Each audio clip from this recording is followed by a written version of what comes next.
Guys, update sa aking mini garden dito sa baba ng sa gilid ng aking bahay. Ayan siya, oh. Ayan sila. Ang aking pumpkins, squash. Ewan ko ba, hindi nabubuo yung kanyang bulaklak. Ayan, oh.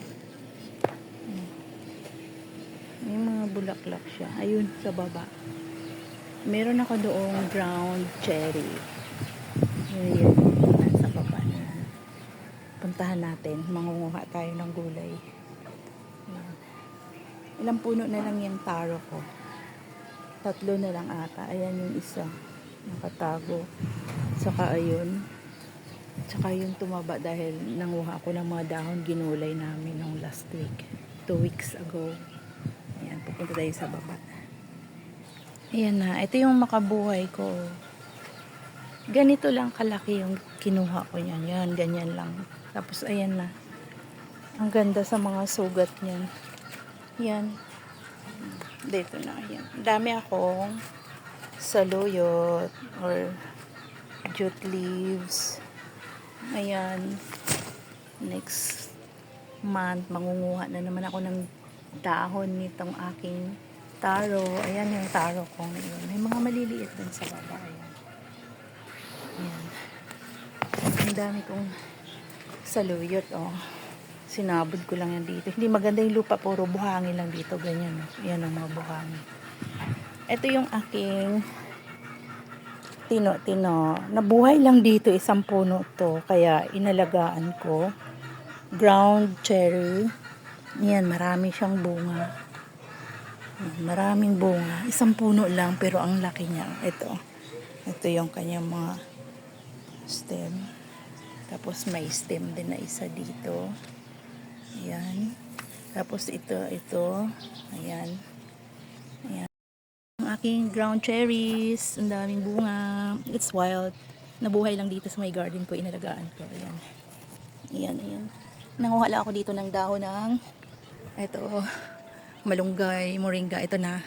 May minungguhan kasi akong chicken doon. Kumukulo na Mongo soup chicken. Ayan, nanguha din ako ng dahon ng sili. Ito yung kanyang puno. Ayan. Magkakabulaklak na yata siya. Ayan, may bulaklak. Ayan. Tsaka yun, may dahon din ng sili. At saka yan yung aking mga saluyot.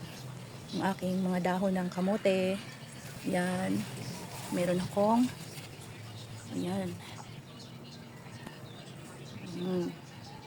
Malugbate. And then, ayan, pinagapan ko na dito. Ayan yung aking pinakyat na vine ng pumpkins. Ayun yung puno na nasa puno, ayan o. Diyan yung puno ng vine. Paakyat doon. Ayan, kaso lang, hindi nabubuo yung kanyang bulaklak. Ganyan lang yung bulaklak niya o. Ayan. Ewan ko, hindi nangyayari. Ganyan lang, hindi siya bumubukad-kad. Ayan. Ito yung aking mga ayan. Mula na kasi kaya medyo gumanda sila. Ang aking taro. Ayan o. May takway na pala siya. Yo. May takway. Pag nagulay na ako, ulit kukunin ko. Yan, marami na naman ako makukuha.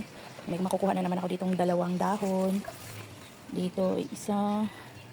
Doon, oh. Madami-dami na rin. Makakagulay na naman ako ng laing. Yan lang ang update sa aking garden. Ayan. Ayan na yung kinuha ko. Then, may hinog na isang piraso ng aking ground cherries. Madami siyang bulaklak. Marami siyang bunga. May ground cherries.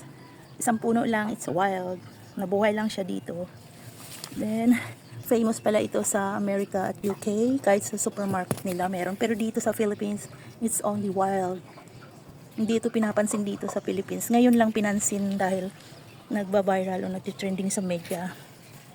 Yan, malaki siya. Malaki yung kanyang puno, guys. Yan ang aking garden dito. Nalilibre ako sa mga dahon ng gulay kahit itong saluyot ko. Ayan, hindi ko yan pinapa-bulaklak. Tinatanggal ko yung mga bulaklak pag may bulaklak. Kaya ang tataba nila. Ayan. Yan ang aking garden. Guys, ito na yung nakuha ko sa aking garden. Maliit na garden. Nakalibre na ako ng malunggay. Ang mahal na malunggay, 5 ganito. Pag-jackpot kapag naging 10. 15 na or 20 pagka malalaki yung tangkay. Yun siya. Tsaka aking nakuha mga dahon ng sili sa aking garden, munggo chicken soup. At ito yung nakuha kong isa sa aking ground cherry.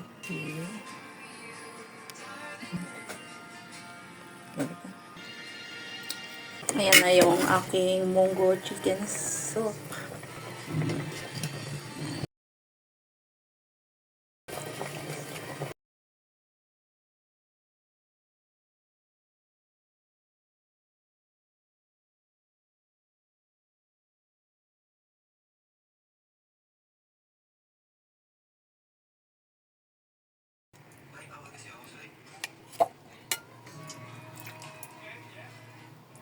Tag-iisa lang kami. Dalawang hiwa yung malalaki.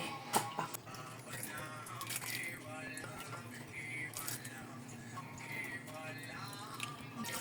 Nalagay na natin lahat dito. Tinatransfer namin lahat dito.